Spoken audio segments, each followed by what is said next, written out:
네, 안녕하세요. 유치원 교원 임용고시 강사 실비아입니다.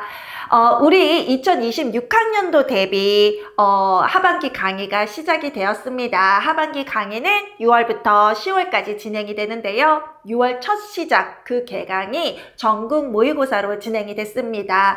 저와 함께 강의를 들으시는 분들은요, 제 강의를 들으시는 분들은 9, 10월에 진행되는 최종 모의고사 1주차 강의로 진행이 됐고요. 또 제 강의를 들으시진 않지만 전국 모의고사에 참여하시는 선생님들은 더 하이 클래스 모의고사로 진행이 됐습니다. 같은 문제, 같은 강의가 제공되니까 어느 쪽으로 들으셔도 상관은 없습니다.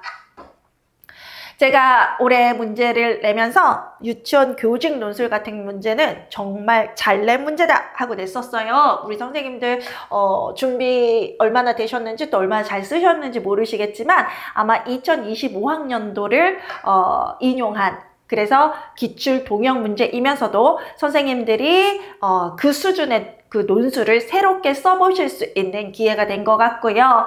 교육과정 문제도요, 전국 모의고사로 진행되는 문제였음에도 불구하고 우리가 전국 모의고사에서는 좋은 문제를 솔직히 풀지는 않아요.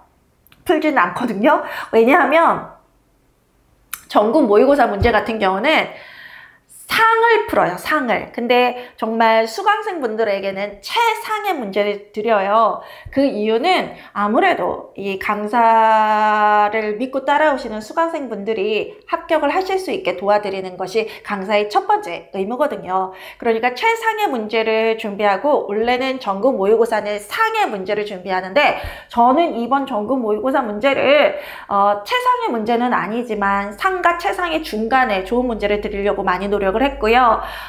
기출 문제에 뒤지지 않는 기출 동형 또는 그 이상의 좋은 문제들이 많이 이번 그 모의고사에 대거 출제가 됐습니다.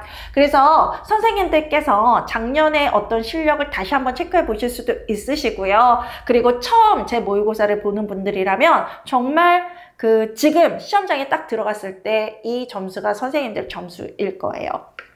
그래서 공부를 하신 분들, 안 하신 분들 확 차이 나고 내가 어느 부분에서 공부가 안 됐는지를 확연히 알게 하는 문제고, 문제를 내보다가 이 문제가 작년에 출제된 문제들 중에서 이 문제가 2025학년도에 출제된 경우도 있구나, 이런 생각도 들더라고요. 실은 이번 전국 모의고사를 진행하면서 제가 2025학년도 기출문제를 다시 한번 훑어봤어요. 그러면서 느낀 게, 작년 제 강의를, 연간 강의를 들으신 분들이라면 이 문제 100% 답을 하실 수 있으셨을 것 같은데? 라는 생각이 들었어요. 그만큼 엉뚱한 부분에서 문제가 출제된 게 없었고요. 선생님들이 그 상황이 그 시험 상황이 아닌 모의고사 상황이시라면 다 풀어냈을 거예요. 다만 그 시험장이라는 그 상황이 선생님들이 자동화돼서 나오던 그 실력들을 조금 줄여놔서 설단 현상이 일어나기는 했을 것 같아요. 그래서 아깝게 합격을 못하신 분들이 있을 수는 있겠지만, 작년 문제를 기출문제로 보는데 이거 내 연간 수강생들이 착실히 강의를 따라왔으면 다 풀 수 있는 수준이었는데 이 문제로 합격을 못하신 분들이 조금 아쉽다라는 생각이 들더라고요. 올해 문제도 그 정도로 좋은 문제가 나오겠죠. 그래서 강의를 완벽하게 소화하신 분들이라면 올해도 합격은 하실 수 있을 거라고 생각해요. 다만 전제 조건은 제 강의를 충분히 마스터 하시는 거예요. 제가 아무리 책에 드리고 그 다음에 선생님들께 설명을 드리고 문제로 이렇게 드려도요, 이게 기억을 못 하시거나 자기 것으로 소화시키지 못한 분들은 시험장에 가셔서 그것이 실비아가 이미 강의한 부분이고 굉장히 강조한 부분이고 문제로 이미 해서 드린 부분이라는 걸 조차도 기억을 못 하실 거예요. 그쵸? 그래서 작년 문제에서 우리 선생님들이 잘 하셨을 것 같은데 잘 하셔서 가신 분들도 있지만 합격을 못 하셨다면, 작년에 제 강의를 들으셨음에도, 연간 강의를 들으셨음에도 합격을 못 하셨다면 제 생각엔 강의 마스터 부분이, 소화 부분이 조금 덜 된 것 같아요. 그래서 올해는 욕심을 내시고 제 강의를 완벽하게 소화하시려고 노력해 보세요. 6월 모의고사 하반기를 이 모의고사를 전국 모의고사를 진행하는 이유는 딱 하나입니다. 여러분들 실력 체크도 있지만 하반기에 아무리 암기하고 이해해도 문제 적용은 또 다른 거다. 하반기가 그만큼 중요하다를 선생님들에게 제가 말로 100마디 말로 설명하는 것보다 모의고사 하나로 딱 진행하면서 뭐지? 내 점수가 왜 이렇게 안 나오지? 이렇게 내가 놓친 부분들이 있었나? 또는 문제 적용은 이렇게 다르구나를 스스로 느끼시라고 조금 쇼크를 받으시라고 드리기 때문에 문제 수준은 하반기 지금 6월 수준으로 맞춘 게 아니라 시험장에 들어가시는 그 수준으로 맞췄습니다. 그래서 올해 이 시험으로 점수 잘 안 나오실 거예요. 지금 6월 초에 이 시험을 보셔도 모의고사를 보셔도 점수 잘 안 나오실 거예요. 그래도 6월부터 10월까지 이것을 완벽하게 풀 수 있는 그 강의를 진행할 테니까 이번 모의고사에서 점수가 잘 안 나와도 시험장에서는 고득점 받을 수 있다는 걸 잊지 마세요. 충격받지 마시고요. 그 다음에 우리가 모의고사 진행하기 전에요. 2025학년도 응시자 유의사항을 좀 보고 갈게요. 왜냐하면 모의고사에서는 답안 작성도 굉장히 중요해요. 우리 선생님들이 맞는 답을 찾아놓고 답안 작성을 그 형식에 벗어나게 해가지고 그렇게 떨어지시는 경우도 있거든요. 낮은 점수를 받으시는 경우도 있거든요. 그래서 요거 선생님들이 읽으셨겠지만 제가 한번 짚어드리고 갈게요. 지금 요거 혹시 우리 선생님들 잘 안 보이신다고 하시는 선생님들 있잖아요. 제가 자료 드렸죠. 자료를 보세요. 제가 한눈에 다 보려니까 어쩔 수가 없었어요. 한 페이지로 보려니까. 이거를 뭐 나눠서 보면 괜찮은데 한 페이지로 보려니까 이렇게 볼 수밖에 없고 안 보일 수도 있다는 걸 감안하고 이렇게 됐거든요. 왜냐하면 선생님들에게는 자료가 주어지니까 답안지는 2장을 드려요. 어느 걸로 2장을 드리냐면 요렇게 2장을 드려요. 요게 실제 작년에 기출에서 썼던 시험장에서 썼던 답안지거든요. 1교시 1교시라고 되어 있죠. 1교시는 논술이면서 60분 진행이 돼요. 그리고 옛날에는 원고지 형식이었어요. 지금은 줄구 형태로 바뀌었어요. 그리고 이게 앞뒤가 아니라 단면이에요. 단면. 뒤에다 못 쓰시면 안 돼요. 답안지에 낙서하면요. 이 답안 외에 낙서하시면요. 답안 채점 안 될 수 있어요. 다 날아갈 수 있어요. 절대 하지 마세요. 부정행위가 될 수도 있어요. 요 답안지 쓰는 요 란이요. 여기 있죠. 앞에는 뭐 수험번호 이런 거 쓰는 거고 요게 25줄로 되어 있어요. 마찬가지로 여기도 25줄로 되어 있어서 총 50줄인데요. 바뀐 원고지 형식에서 줄글로 바뀌면서 선생님들 글씨 형태에 따라 같은 분량이라도 어떤 선생님은 2페이지를 빡빡하게 쓰시지만 어떤 선생님은 한 페이지에서 요 정도 오시는 분들도 있어요. 이 줄글로 바뀐 이후로는 상관이 없어요. 줄글로 바뀐 이후로는 내용만 봅니다. 글씨 크기에 따라 글씨 분량 자체가 애초에 채점 기준에 없어요. 그렇지만 저는 적어도 여기까지는 채우시라고 합니다. 한 장 채우시고 여기 정도로는 채워라. 그래야 내용이 좀 실하게 알차게 들어간다. 그리고 글자가 너무 작으면 채점하는 사람이 짜증이 난다. 물론 이 채점자는 훈련받은 사람이기 때문에 자신이 조금 짜증난다고 하더라도 점수를 뭐 나쁘게 주지는 않을 거지만 그래도 채점하는 사람의 입장에서 생각해서 글씨를 명확하고 정자로 그리고 좀 크게 써라. 눈 아프지 않게 이렇게 하거든요. 너무 작게 쓰면은요 정자가 안 나와서 다른 글씨체가 될 수가 있어요. 다른 글자처럼 보일 수가 있어요. 그래서 저는 글자가 너무 작은 선생님들은 글자 크기를 좀 크게 키워서라도 요 정도는 채워라 라고 말씀을 드렸는데 실제로 점수에는 영향을 받지는 않아요. 그냥 그게 더 좋을 것 같다. 이렇게 그냥 하나의 노하우로 드리는 거예요. 그래서 2장이고요. 반드시 양쪽에 1쪽, 2쪽, 여기 1쪽, 2쪽 표시되어 있죠. 색깔도 달라요. 1쪽, 2쪽 헷갈리시면 안 돼요.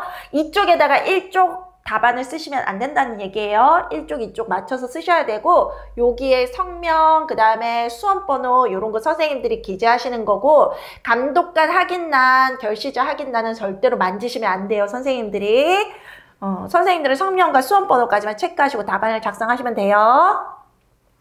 답안지는 당연히 제출하시는 거고요. 시험지는 가져오시는 거예요. 그런데 답안지 제출할 때 답안지 교환 가능하시거든요. 교환 가능하시지만 그 선생님들에게 새 답안지를 주면서 그 답안지를 그냥 가져가는 경우가 있고요. 선생님들이 새 답안지를 주면서 헌 답안지에 썼던 답안을 옮겨 적게 보고 옮겨 적을 수 있게 배려해주는 지역이 있어요. 지역마다 달라요. 그리고 교실마다 다를 수도 있어요. 어떤 지역은 그냥 가져갔대요. 답안지 교체를 했는데 새 양식으로 교체를 했는데 새 종이로 교체를 했는데 헌 종이에 쓴 거를 옮겨 적어야 되잖아요. 그걸 안 보여주고 그냥 바로 가져갔대요. 그래서 시험에 망하신 선생님도 있어요, 실제. 근데 어떤 선생님들은 아니요, 제가 본 지역에서는 헌 답안지에 써여진 답안을 새 답안지에 옮길 수 있는 시간을 주고 가져갔어요. 이렇게 말씀하시는 경우도 있고, 지역마다 다르니까 유의하시고 웬만하면 답안지 바꾸지 마세요. 우리 시험 시간이 1교시 60분, 2, 3교시 각각 70분이라서 그렇게 긴 시간이 아니에요. 답안지 다시 적고 하실 시간 없어요. 특히 논술.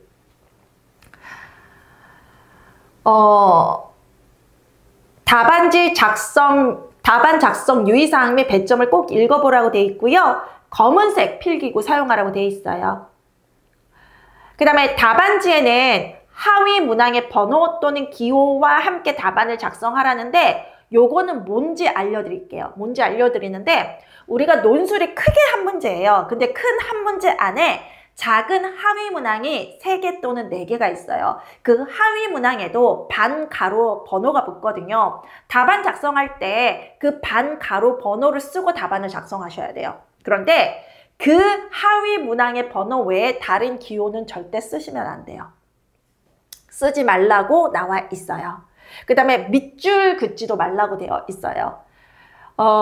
일반적인 글쓰기 교정부호는 사용이 가능한데 우리는 그렇게 뭐 교정부호 외워서 하실 필요 없고 잘못 작성할 때는 수정할 때는 이렇게 2줄 긋고 그냥 이렇게 다 바로 적으시면 돼요.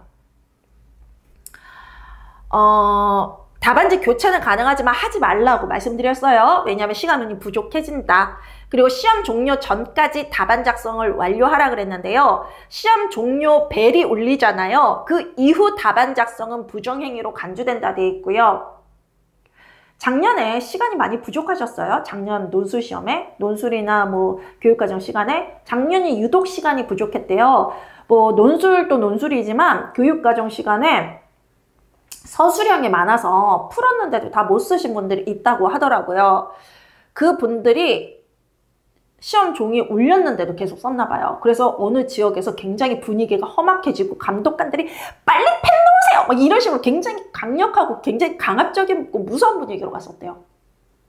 반드시 놓아야 되고요. 수능 시험 같은 경우는 작년인가 재작년에 그렇게 해서 한 명이 부정행위로 그 수능 시험이 백지화된 적이 있어요. 그러면서 뭐 사회 이슈로 하고 뭐 법원까지 가고 뭐 이런 게 있는데 결론은 감독관은 잘못이 없다. 벨소리가 울리면 그 이후에 답안을 작성하는 경우 당연히 부정행위다. 뭐 이렇게 결론이 났습니다. 그리고 채점되지 않는 답안이 있어요. 유의사항이 뭐냐면 답안란 이외의 공간에 작성한 부분, 제가 낙서하지 말라 그랬잖아요. 그리고 답안 그 칸 줄 안에, 답안 줄 안에다 쓰셔야 돼요. 내용이 지워지거나 번지는 등 식별이 불가능한 거. 지워지거나 번지지 않아도요. 글자 작게 쓴 경우는 식별 불가능한 경우 있어요. 글자를 작게 쓰는데 거기다 악필이야. 그러면 이게 저도 채점하다가 현장 선생님한테 선생님 이거 한글 맞아요? 이렇게 물어볼 때가 있어요. 정말 저도 못 읽겠는 그런 경우가 있거든요. 그리고 연필로 작성한 부분 및 수정 테이프나 수정액을 사용해서 수정한 경우는 절대 답안 처리 안 돼요. 검은색 필기구, 볼펜, 펜으로 쓰시는 거고요. 수정펜 쓸 수 없어요. 수정 테이프. 수정 테이프는 답안에는 절대 쓸 수 없어요. 그냥 2줄 긋고 수정하는 거고, 수정 테이프를 쓸 수 있는 경우는요. 수험 번호에 이렇게 마킹하게 되어 있거든요. 동그라미로 마킹하게. 그 마킹이 잘못됐을 때만 그 수험 번호 위에만 쓸 수 있어요. 그리고 개인정보를 노출하거나 암시하는 경우는 답안지 전체가 채점이 안 되는데 이거 뭐냐면 답안지에 가끔 나 성신여대 출신이에요. 나 어느 학교 출신이에요. 나 무슨 유치원 소속 강사, 교사였어요. 이런 것들을 적으시는 경우 답안이 안 된다는 거예요. 누가 그래요? 이렇게 하죠. 누가 그래요? 선생님들 반문하시죠. 2차에 면접시험 있잖아요. 면접시험 진행하다 보면은요, 요런 부분 많아요. 저 같은 경우도 후배를 봐주는데, 후배가 제가 졸업한 성신여자대학교에서는 이렇게 하는 거예요. 그래서 선생님, 제가 그 순간 선생님 탈락 이랬어요. 물론 저는 실제 1차 시험이 아닌 선생님들의 시험 준비를 해주는 강사로서 완벽하게 훈련시키잖아요. 근데 선생님 탈락 나오세요. 이렇게 했어요. 바로 이런 경우예요. 선생님들 의외로 이런 실수 많이 하세요. 그리고 제가 교회에서 봉사할 때 그것도 특정 종교를 나타내는 거잖아요. 특정 그런 거 절대로 하면 안 돼요. 자, 선생님들 논술에서도요. 나 어느 학교 출신이에요 까지는 쓰지 않지만 만약 예시를 쓸 때 교회에서 봉사할 때 이런 거 나올 수 있는 경우 있겠죠. 논술에서는 절대 그런 거 나오면 안 됩니다. 면접에서도요. 답안지 전체가 채점 안 될 수 있어요. 굉장히 나도 모르게 나오는 거예요. 왜냐하면 나에 대한 얘기라고 생각하니까. 근데 우리 유아이명은 유치원 교직 논술이든 논술이라고 해서 선생님들 생각을 묻는 게 아니에요. 면접이라고 해서 선생님들의 소신을 묻는 게 아니에요. 우리 유아교육에서 그것을 뭐라고 얘기하고 있고 당신이 어떤 생각을 가져야 됩니까? 거의 가스라이팅 수준의 이론서에 근거한 답을 원해요. 그러니까 우리는 유아교육학을 묻는 거지 선생님들 소신을 묻는 게 아니에요. 선생님들의 소신은 반드시 유아교육학과 동일해야 되거든요. 그 동일함을 묻고 있는 거예요. 그래서 그런 얘기가 절대로 나오면 안 돼요. 답안지 채점 안 돼요. 하시는 경우 좀 있어요.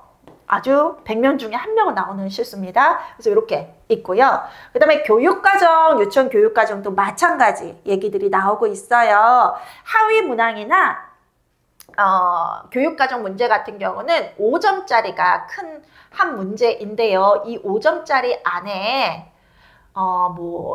이런 하위 문항이 있거든요. 그럼 얘들은 뭐 2점짜리 문제일 수 있고 얘는 뭐 1점짜리 문제가 있을 수 있어요. 이렇게 2점짜리 문제의 경우에는 두 가지 포인트를 쓰라는 문제거든요. 그러면 여기에 다시 동그라미 번호가 붙을 수 있어요. 1, 2번이 붙거나 뭐 기억, 니은이 붙거나. 그럼 요 경우에는 이런 하위 문항의 번호와 이 답안, 이 두 가지 항목의 이 기호들을 쓰고 답안을 쓰게 되어 있어요. 그것도 반드시 유의사항에 있는 거니까 하시고요. 이 교육과정 문제 같은 경우는 같은 선생님들 논술과 거의 동일하기 때문에 지나갈 텐데 요것도 선생님들 답안지 보고 조금 말씀을 드리면 이 답안지 형식이거든요. 답안지가 이렇게 2교시 1, 2 3교시 1, 2 완전 색깔도 달라요. 이게 색깔도 다른 아주 예쁜 종이로 나오는데 여기에 보면 문항 1, 문항 2, 문항 3, 문항 4, 문항 5, 문항 6, 문항 7, 문항 8 문항 번호가 다 적혀 있잖아요. 그쵸? 어떻게 적어야 돼요? 문항 순서대로 적어야 되죠. 그거 너무 당연하죠. 근데 그 당연함을 지키지 않는 선생님들이 있죠. 1, 2, 3, 4, 5, 6, 7, 8 이렇게 적는 선생님들 있어요. 그러면 어떡하겠어요? 답안이 1번, 4번은 맞아. 2번, 3번은 싹 다 틀리는 거야. 그리고 5번, 6, 8번 맞고 7번, 6번을 싹 다 틀리면서 문제를 반띵하시게 되는 거예요. 반띵. 이거 그나마 1, 4, 5, 8을 다 맞았을 때 반띵이 되는 거지. 1, 4, 5, 8에서 오답이 나오면 완전 반띵도 안 되고 가락으로 쫙 가는 겁니다. 그래서 가락이 생기기도 해요. 선생님 저 농담 아니에요. 그런 분들 있어요. 실제 모의고사 진행하면 있어요. 이해 안 되시지만 있어요. 그리고 1번 답은 반드시 1번 문항 칸 안에 적으셔야 돼요. 요 밑으로 칸이 모자라다고 넘어가시면 안 돼요. 실제 답안지란이 부족하지는 않는데 요즘은 서술형으로 쓰라 그러니까 서술 답안을 쓰는 게 많아서 글자가 큰 분은 크게 쓰시는 분은 답안이 모자라기도 하나 봐요. 여기다가 밑줄 하나를 더 그어서 줄을 만들 수는 있어요. 그러나 반드시 자기 문항 안에, 자기 문항 답안 안에 이렇게 밑줄을 더 그어서 줄을 더 만드실 수는 있지만 줄을 무시하시고 답안을 작성할 수는 있지만 반드시 여기 안에다 적으셔야 돼요. 2번 문항 답안이 길다고 4번까지 딱 나오고 여기 4번 딱 적고 4번 답은 문항 4 해서 다시 적어도 여기에 적으신 2번 문항 답은 채점 안 돼요. 답안지 전체가 채점 안 되는 불상사가 생길 수도 있으니까 기본 지키세요. 우리 유치원에서 어린이들에게, 우리 아이들에게 가장 많이 하는 말 뭐예요? 우리 어린이들, 우리 함께 만든 교실 규칙 기억하고 있나요? 오늘 또 교실 규칙 지키면서 재미있게 놀이를 하도록 합시다. 이런 말씀 많이 하시잖아요. 마찬가지예요. 시험에는 늘이라는 게 있어요. 반드시 지켜야 되는 규칙이 있어요. 그 규칙을 지키시지 않으면 부정행위가 되거나 부정행위로는 안 되더라도 답안지 전체가 채점 안 되거나 또는 그 답안이 채점 안 되거나. 제가 현실적인 말씀 드릴게요. 선생님들이 1, 2, 3, 4, 5, 6, 7, 8 적으신 답안 중에서 단 한 문항이라도 선생님들이 규칙을 지키지 않아서 문항 전체의 답이 날아가잖아요. 그럼 5점이 날아가는 거예요. 5점 날아가시면 그 해 이런 식으로 답안이 날아가시면 선생님들이 나머지 문항을 100% 35점 받을 리는 없잖아요. 그쵸? 여기서도 답 자체가 틀린 것들이 있을 거잖아요. 그런데 이 문항 전체가 날아가는 불상사가 생기면 그의 합격은 어렵습니다. 규칙을 지키지 않는다는 게 이 결과가 이렇게 커요. 그래서 답안 작성 잘 하셔야 돼요. 제 수강생들은 제가 답안 작성하는 거 반드시 저한테 확인받고 시험장에 가라 그래요. 의외로 자기는 잘했다고 생각했는데 문제 없다고 생각하는데 제가 보면 문제가 보이는 것이 있어요. 자, 응시자 유의사항과 답안지 작성, 답안지 양식에 대해서는 여기까지이고 교직 논술 문제가 제가 2025학년도 기출동형 문제로 출제됐다라고 하거든요. 비교하면서 문제 분석하고 모범 답안 보도록 하겠습니다.